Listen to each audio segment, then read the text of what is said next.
السلام علیکم پیارے دوستو، آج کی اس ویڈیو میں ہم حضرت خباب بن ارت رضی اللہ تعالیٰ عنہ کا اسلام لانے کے دوران آزمائشوں کا واقعہ بیان کریں گے۔ ایمان لانے والے جن لوگوں پر ظلم ڈھائے گئے ان میں سے ایک حضرت خباب بن ارت رضی اللہ تعالیٰ عنہ بھی تھے۔ کافروں نے انہیں اسلام سے پھیرنے کی کوششیں کی مگر یہ ثابت قدم رہے۔ انہیں جاہلیت کے زمانے میں گرفتار کیا گیا تھا، پھر انہیں ایک عورت ام انمار نے خرید لیا۔ یہ ایک لوہار تھے۔ نبی اکرم صلی اللہ علیہ وآلہ وسلم ان کی دل جوئی فرماتے تھے، ان کے پاس تشریف لے جایا کرتے تھے۔ جب یہ مسلمان ہو گئے اور ام انمار کو یہ بات معلوم ہوئی تو اس نے انہیں بہت خوفناک سزائیں دی۔ وہ لوہے کا کڑا لے کر آگ میں گرم کرتی، خوب سرخ کرتی، پھر اس کو حضرت خباب رضی اللہ تعالیٰ عنہ کے سر پر رکھ دیتی۔ آخر حضرت خباب رضی اللہ تعالیٰ عنہ نے آپ صلی اللہ علیہ وآلہ وسلم سے اپنی مصیبت کا ذکر کیا تو آپ نے ان کے لیے دعا فرمائی۔ نبی اکرم صلی اللہ علیہ وآلہ وسلم کی دعا کے فوراً بعد اس عورت کے سر میں شدید درد شروع ہو گیا۔ اس سے وہ کتوں کی طرح بھونکتی تھی۔ آخر کسی نے اسے علاج بتایا کہ وہ لوہا تپا کر سر پر رکھوائے۔ اس نے یہ کام حضرت خباب رضی اللہ تعالیٰ عنہ کے ذمہ لگایا۔ اب آپ وہ حلقہ خوب گرم کر کے اس کے سر پر رکھتے۔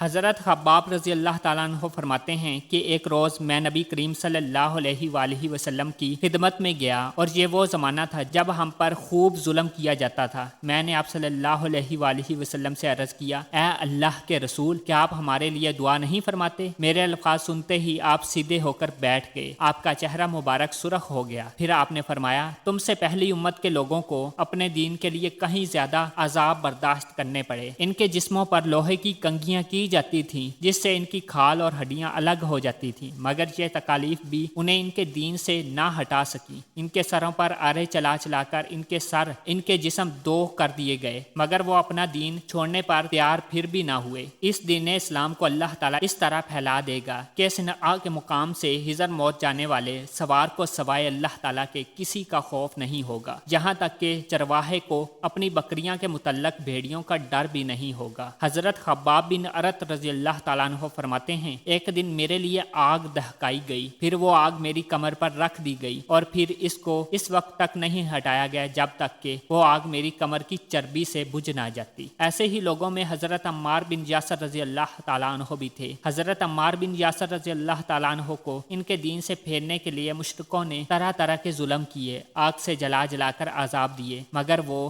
دین پر قائم رہے۔ تو پیارے دوستو، اگر آپ کو ہماری یہ ویڈیو پسند آئی تو اسے لائک کریں، شیئر کریں اور چینل کو سبسکرائب نہیں کیا تو اسے سبسکرائب کریں اور ساتھ ہی بیل کے آئیکن کو لازمی پریس کریں تاکہ ہماری نیکسٹ آنے والی ویڈیو کا نوٹیفیکیشن آپ تک باقاعدگی سے پہنچ سکے۔